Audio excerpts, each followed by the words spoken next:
We've been talking about water, load shedding, not only interrupting people at work, but also water supplies to the Theewaterskloof Municipality in Cape Town. Caledon residents buckling under the pressure of securing water just to stay alive at home. They say the last week's been challenging as they would go for hours with their taps running dry. Newzroom Afrika reporter Nasiphi Same joins us now live from there. Nasiphi, good afternoon to you. What have residents there been facing?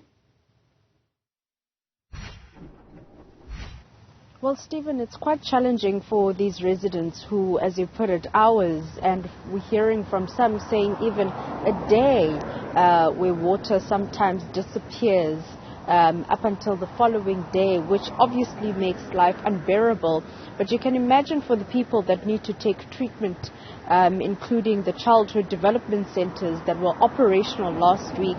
And we heard from the municipality that they really had to buckle under the pressure last week due to the increasing of stages in regards to load shedding and how Eskom is adversely impacting their water supply to residents. And now basically they need to go back to the drawing board, and this is the municipality saying this, that they need to go back to the drawing board and basically move money around from other services to ensure that they look at ways to ensure that come load shedding or perhaps maybe stage 6 the coming days or even the following week, they are ready and prepared, because at this present moment they are using generators for their reservoirs. However, it is not enough, taking into account the money that they are spending on diesel, including the water tankers that need to go into these communities and ensure that residents are receiving that basic human right and also access to basic services, which is water. So it is quite interesting how Eskom affects everyone, including municipalities that sometimes find themselves in a ditch.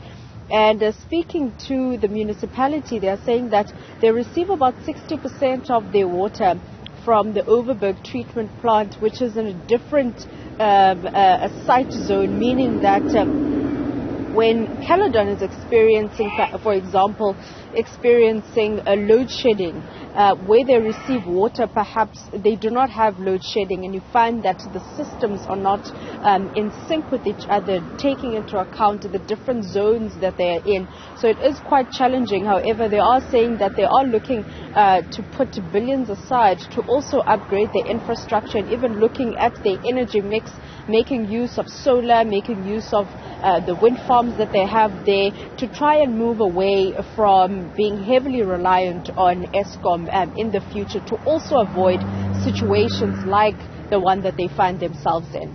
Nasiphi Same, thanks very much indeed. Just shows you how big a problem this has been around the country.